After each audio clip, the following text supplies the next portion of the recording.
Okay. Good morning, ladybugs. Good morning, Buddha bugs. It's your favorite love bug. And I'm just here to vent again. Okay. So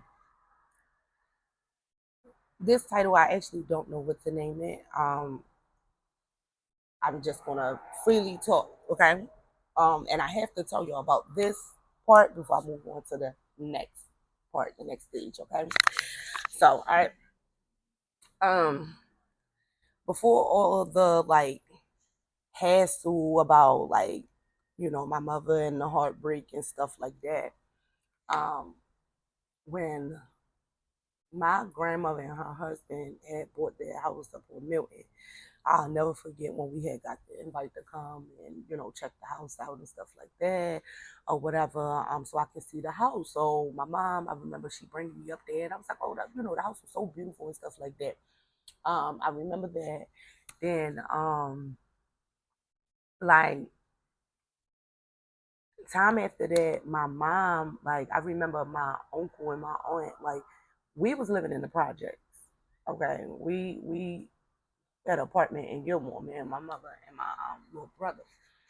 So we had an apartment in the projects, and I just remember my mother would get my uncle and my aunt. They would come over, come down the projects with us. We used to have a good time, cause like I said, living on Milton, they didn't allow us to go outside unless you was in that backyard. So when they would come over Gilmore with us, we had a ball. Like they was outside with everybody, we just had a ball or whatever. And my aunt, she was like the youngest of us all. So my mother would let me and my uncle go outside freely with no problem. But my aunt, she kept a close eye on because my aunt was, like I said, the youngest. Um, Then I remember my mother used to be, play around play, do over that's my she used to be like that's my daughter, this, that, and the third or whatever. So boom. Fast forward to I'm put it out there growing up during this time, in my mind, I'm the only child, okay? In my mind, I am the only child. I knew for a fact, I'm sorry because my brother wasn't, he ain't come and play yet. Um Trying to slow my brain all the way down. All the way down.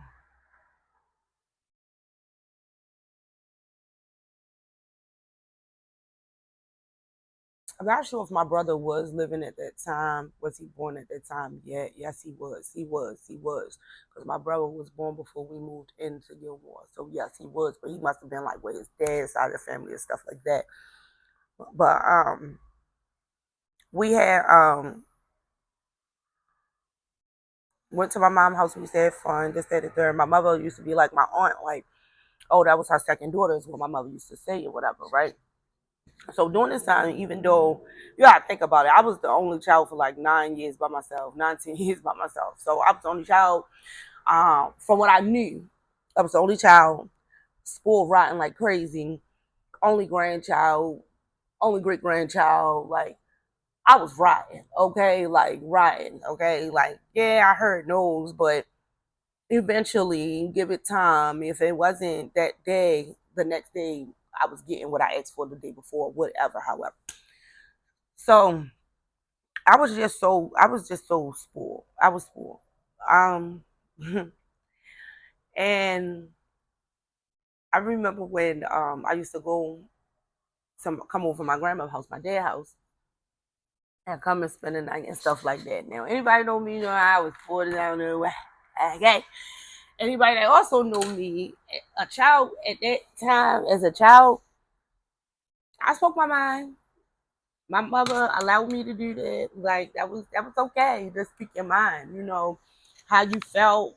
What made you uncomfortable. This, that, and the third. If you ain't like this situation, that situation, that was okay. And that's how I grew up, just speaking my mind and being open and freely with doing it, and not allowing nobody to not ever to stop you from doing such. So yeah, so I want to point out again that I was so spoiled, but I also want to make known that I don't know about nobody else if they ever, but as a child, I remember being a little girl. I always had this feeling in me like I'm the shit, okay?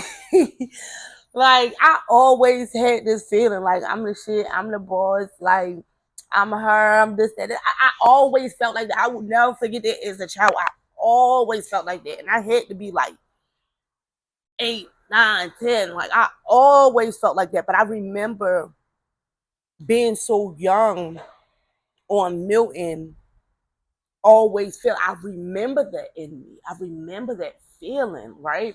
And I was using that feeling in a bad way, but at the time I did not know. Okay, I was a child.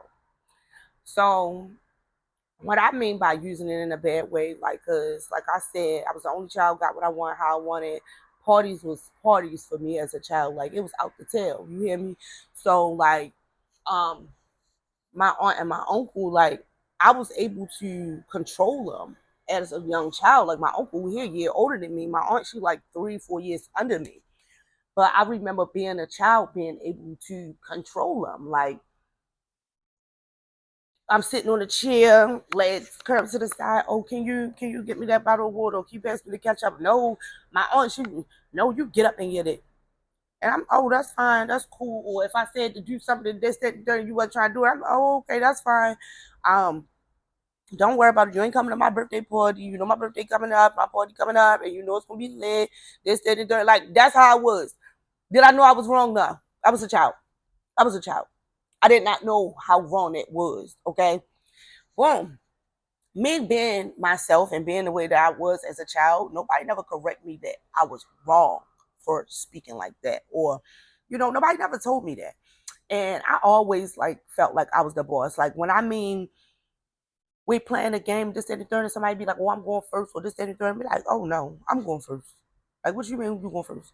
Or we playing Uno and stuff like that, and I know I could tell, like, when somebody go shuffle cards, and I could tell, like, there's some good cards at the top, or I see the good cards at the bottom, and they like, "Oh, I'm going first." I'm like, "No, I'm going first." But if I see all the good cards at the bottom when they shuffling, and they be like, "Oh, I'm going first," you're right, you are. I'm going last. I'm fine with waiting. Like I would that was me. Like I was controlling, and I did not know that that's what that was. To me, I was a child being a child. You feel me? Boom. My grandmother, my father, mother, that lady never liked me. Okay, and we're just gonna just keep this. We just gonna keep it as G as it can get. Okay, let's just keep it real G. Okay, my father, mother never really liked me. Like I remember saying those things to her kids, and she did not like that. But instead of correcting me and saying, "Hey, Takeba, that's wrong. Don't say that." This, that, and the third. She'd be all in the chair, like on one side of the laid on the table, sitting forward like this, and be like, "Oh, you think you the boss of everybody? You think you better than everybody? You think you all that, huh? You think you all that?" I'm in my head. I used to look at her while she's saying it to me. I'm in my head like, "Yeah, I did. I do. Like, I really do. Like, I sure do." And I remember being a child, like, you mad because I'm able to get them to listen. Like, cause she'll tell them, like, I say to do this and they'll go to do it. I remember like them being a kid, like they would go to do it. And she'd be like, "No, shake your ass out, you do it yourself." And I would either I do it myself or I just be like, "Forget it. I guess I ain't gonna get it until I'm ready to get up or whatever. I don't know." But I just remember me doing stuff like that as a child. But I wasn't doing it to like harm anybody or anything. That was just me. Did I know I was wrong? No, because nobody never taught me as a child that that was wrong. You don't do nobody like that. You don't talk to nobody like that. Like, I didn't know. But I will never forget, never, ever in my life forget her saying those words to me. That was the first person I ever said something like that to me. And I don't understand why they stuck that, those words stuck with me all my life. That how you think you the boss of everybody, you think you all that, like that never left me. Like her on a like that never left me. I could never forget it. Um But my own grandmother, like, she used to act weird towards me, like, because of that. Instead of correcting me, she would act weird towards me. Always had her nose flared up to me and stuff like that or whatever. But um, was it all the time that she was like that? No. Sometimes a little hard to let someone in, let me in, I guess. But majority of the time, no, no. But it was like, really, it was not crazy. It was crazy for me because I, like, growing up, I never called her grandma. Like, you know how you'll go to your grandmother, and you be like, "Grandma, my mother said," or "Grandma, my father said," or "Grandma, such and such said," or "Grandma, did you see this? Did you see that?" If my dad sent me to say anything to her, or my stepmother sent me to say something to her, I'd be like, "My dad said," or "Peaches said." I never in my life, until she passed away, called her grandma. Never. Mm-mm. Never felt it because of how she treated me, how she acted towards me, the nose being flared up and all that. Like, I always felt that to be weird, you know. But they were my, like, first real fond memories of, like, not first real, but my first weird feelings, memories about her being weird to me. That's where it started. And let's go. I just had to point that out there. Had to put that out there. Like, my grandmother, yeah, I had to put that out there. Like, my aunt and my uncle, they wasn't allowed to, like, go outside. It was just a backyard thing. So me going from my dad's house and going over there with my mother, my dad couldn't stand it. He wanted me to come live with him so bad. So they're going bad. And there have been times that I wanted to live with him, but I would always think about how, like, being at his house, like, we couldn't do nothing but go in the backyard. Like, and that just wasn't enough for me. Like, I just felt like so closed in, like we was caged dogs. Like, you can't do nothing. It was to the point that got there going. My grandmother husband had locks around the gate, like chains around the gate and stuff like that, so we couldn't go out, look out. You know, it was weird. I felt like we was like caged in dogs. So I didn't like that. But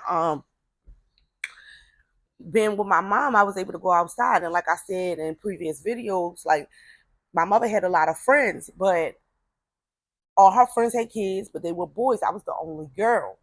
Okay, so of course I'm being roughed up, fighting and stuff like that. They teach me how to do this, that, and third, and we fighting all the time. So when I would come to my dad's house, I know how to fight because I'm always outside fighting. Like, this is what I'm doing. Like, I'm hanging around all these boys, I'm fighting, I'm fighting. So when I would come to my dad's house, I remember being in that dining room area, and I'm sitting there teaching my uncle and my aunt, like, "No, this is how you do it. This is how you hold your stuff. This is how I remember doing all that. Like, before they got out there to really learn how to fight, I remember that was me teaching them how to fight. Yes, I remember that. Shoot, I remember to the point I was teaching them how to fight to the point. Yes, I'm gonna tell you about this later, but I'm gonna get to it later. But I ain't even gonna tell you. I'm gonna just hold this little juice for y'all for later because it's really crazy juice. But I remember that, and my grandmother, she just didn't like that about me. Like, she expected the fact that my uncle was older than me for him to control me. Like, my aunt, yeah, she was younger than me, but she was big for her age. You feel me?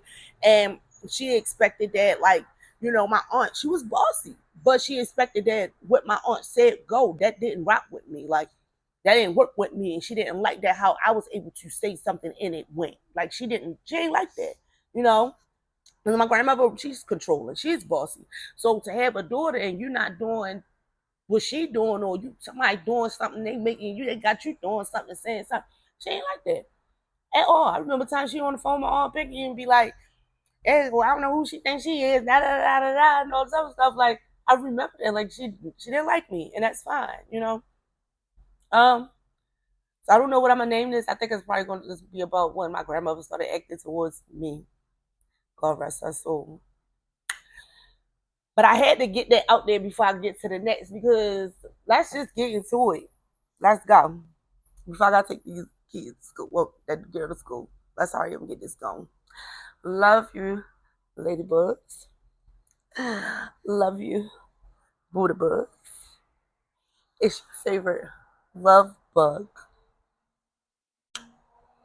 Dropping some awareness each and every day. Let's go. It's like, no, I'm just spreading light on family trauma, childhood trauma, and how it seeps over into your adulthood. Some people play like it don't bother them and it don't play upon their mental. It just doesn't affect them in no kind of way. But pay attention to their life and you will see how childhood trauma, family trauma, you will see how it do affects everybody in a way.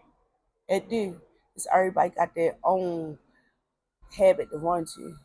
You know, like everybody got their own little thing. Fitting a drink, a blunt, whatever hard little drug, shopping, eating. Like you're overly excessively doing something.